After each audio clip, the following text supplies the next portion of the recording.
the fire that forged us. Nobody talks about what happens after your world almost burns down. They focus on the destruction, the loss, the trauma, but they miss what emerges from the ashes when a people refuse to die. Indigenous communities in North America survived a Holocaust that claimed 90% of our population. Disease, warfare, forced removal, cultural genocide through boarding schools, wave after wave of destruction that should have erased us completely. By every historical precedent, we should have disappeared. But something unprecedented happened instead. We didn't just survive, we synthesized. We took the fire that was meant to destroy us and used it to forge something entirely new. The old pre-contact world was gone forever, and we knew it. There was no going back to 1491. The question became, what do we build with what remains?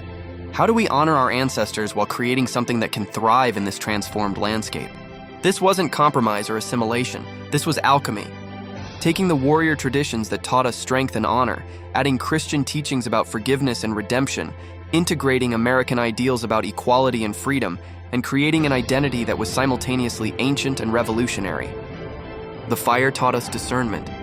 When missionaries came preaching about a Jewish carpenter who healed the sick, fed the hungry, and taught that all people were children of the same Creator, that resonated with values we'd always held.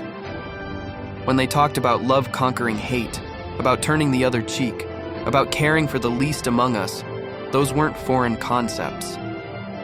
They were confirmation of wisdom our elders had always shared. But when those same missionaries tried to steal our children, destroy our languages, and claim our lands in the name of that same Christ, we learned to separate the message from the messengers.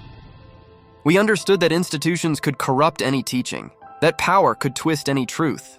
The synthesis wasn't about choosing sides. It was about taking the best from every source and creating something that served life, served community, served the future our children would inherit. Most people think identity has to be pure to be authentic, but purity is fragile. It breaks under pressure. Synthesis is strong. It bends without breaking. It integrates without losing its core.